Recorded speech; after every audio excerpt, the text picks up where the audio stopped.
Leiter has a better chance to make the opening day roster than Rocker does. I mentioned that to the Prophet, and he's like, whoa, I mean, It is surprising. But as I said in the description, there's a lot of things involved, including numbers, right? Just sheer numbers. Where do we need people versus who do we have? And that may be what this boils down to. Yeah, ultimately, this came up, this popped up yesterday because Luke Jackson has been added to the bullpen. So now the Rangers have 6 relievers who are on the roster and are not going to be optioned to the minor leagues. One, Robert Garcia, can still be optioned, but otherwise they're all old enough and they've exceeded the limits for when you can be optioned. So that leaves 2 spots. That's 6 of 8. So you have 2 spots. And so the Rangers really need guys who have minor league options. And these pitchers need to be able to pitch multiple innings. You talk about multi-inning relievers, and sometimes it's like, oh, well, this guy got 4 outs instead of 3. No, they need guys that can go 2 or 3. You're still trying to figure out what to do with, how you're going to monitor DeGrom's innings and Tyler Mahle's innings, and when Rocker is in the major leagues, Kumar Rocker's innings. So you need guys who can do that. But the option thing is huge, because if 6 guys pitch one night and then the next night you come back and use 6 again, you got to have a fresh arm or 2 for that third game.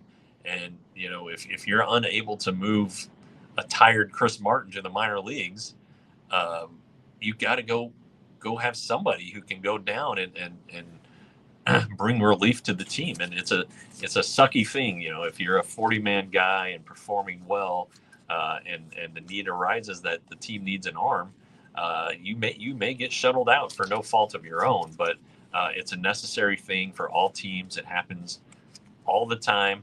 And so that's why I think Jack Leiter has a real shot at this thing. Dane Dunning can also be optioned. So you could see Dunning, who was so good in the swing role in 23, and obviously became a starter when DeGrom got hurt, became the Rangers pitcher of the year. And then, putting Leiter in the bullpen is not going to, doesn't mean that's what he's going to be the rest of his career. I saw our friend Benny, who, I don't know if he's in the chat today, but he was active on Twitter saying, don't make him a reliever. The best thing for his development is to be a starter.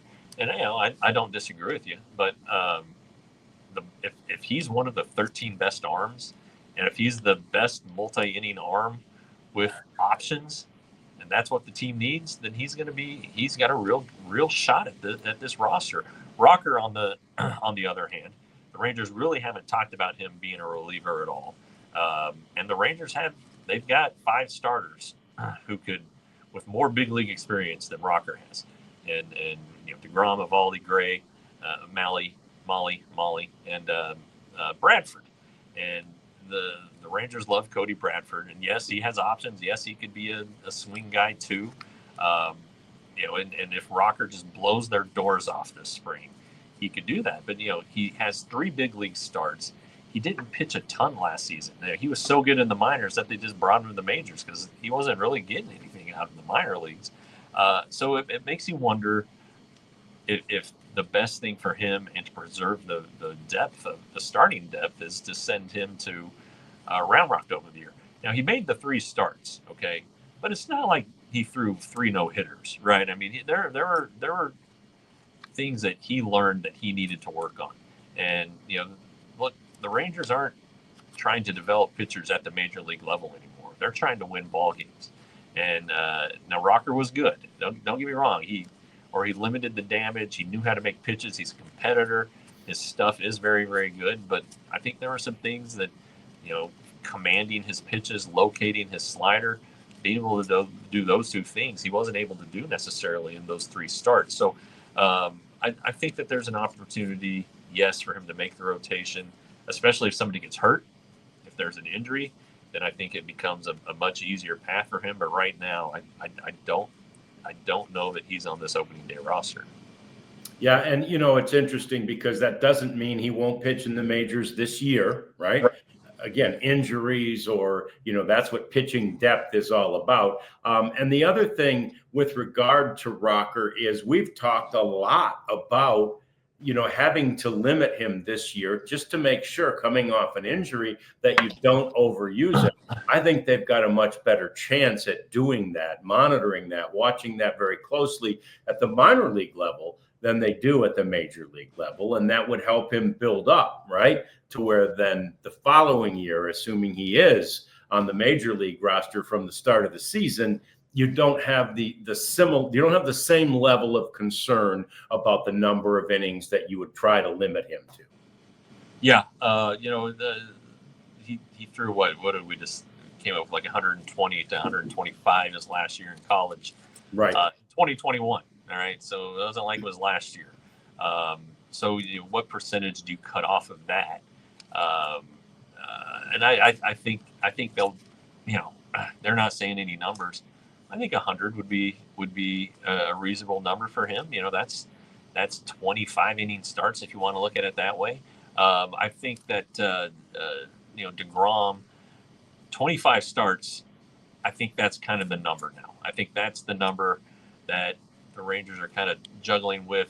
You can skip him every fourth start, just bring up a spot starter, something like that, and keep him at a, if he hits 170 innings, that's good. I know it's been a while since he's done it, but that doesn't mean he's not capable of doing it. And then I think Malley, a little bit different boat because he's going to be a free agent after this year. I'm not saying that they, grind him into the ground and threaten the rest of his career, but I think that he won't be as restricted, as certainly not as restricted as Rocker. So it's part of the puzzle that they have to have. It's why you have to have the multiple relievers. And maybe if Rocker isn't in the rotation to start the year, then maybe you don't need to have the two multiple inning, the two long guys basically.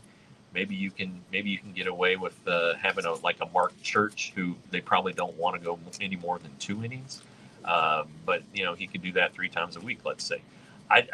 There's a lot of ways to put this puzzle together, and again, this is right now when everybody's healthy and having fun and in a great mood. On March 27th, you might have a guy on the injured list, a guy dealing with a blister, trying to pitch through it. You just don't know. So. But there aren't a lot of ways to put it together. You have the 6 guys who are going to be on the team, who aren't going anywhere. They're certainly not going to the minor leagues. So you got 2 spots, and how the bullpen lines up will directly correlate to how those 2 spots are used. But I really see a clear pathway for Leiter to make the team. But of course, he has to perform. He can't go out and lay an egg. He has to show them that he's better. And the early feedback through, again, a couple bullpens and a couple one live batting practice is that it's been good. Yeah, and look, the other distinction we should make along those lines with Jack Leiter is just because he's in the bullpen this year, and let's say he is for the entire season, that doesn't mean he's a bullpen guy for his entire career, right? He's very young in his career. Right now, they're stretching him out like he's going to be a starter. You know what I mean? 100%. It's so early. You can't even name who all is going to be on the team officially yet. You wouldn't do that, much less what role every person is going to have. So right now, Jack Leiter in their mind is a starter. It's just that he has the tools and the experience now, having done it at the end of last year, to be one of those guys a la Dane Dunning in the bullpen. And it's a lot easier to take a starter and shorten him down than to take a reliever and build him up into a starter. You come into spring training, you train your whole offseason preparing to start, and that's what all these guys are doing. I would say that there's probably, I'd say off the top of my head, I think of probably 11 guys who are bona fide starting pitchers in camp. There are some guys I really don't know a lot about and how they're going to be used, but their role, if they're going to make the team, is probably as a reliever. But a guy like Adrian Hauser, who's been a starter.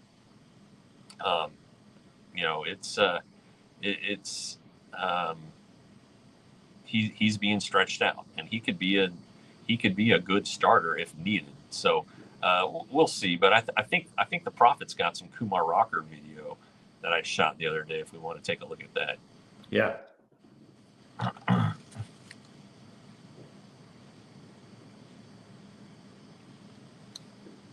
Here we go. You got that rocker?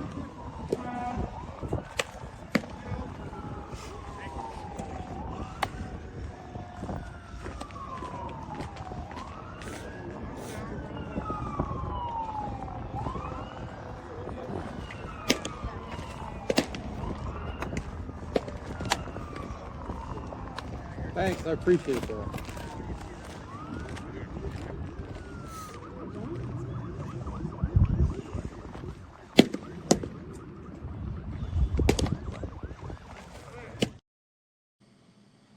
I couldn't remember if that was the video where Jacob DeGrom came and just planted his butt right in front of my camera, but maybe the Prophet cut that. I don't know, but you see Rocker. It's nice and easy. So easy. He throws it hard. Looks good. He's a big dude. Looks pretty trim and lean and mean and ready to go. He's going to pitch for the Rangers at some point this season. There's no question about it. It's just a matter of how they want to deploy him. Back in the day, I used to just get so annoyed by big numbers in baseball. Man, that 80 looks great on him, doesn't it? It does. 80 it looks fantastic. Yeah, that 80. His dad's the Titans coach, so there's a lot of football in that family. Yeah, no doubt about it. We all silly like the mayor.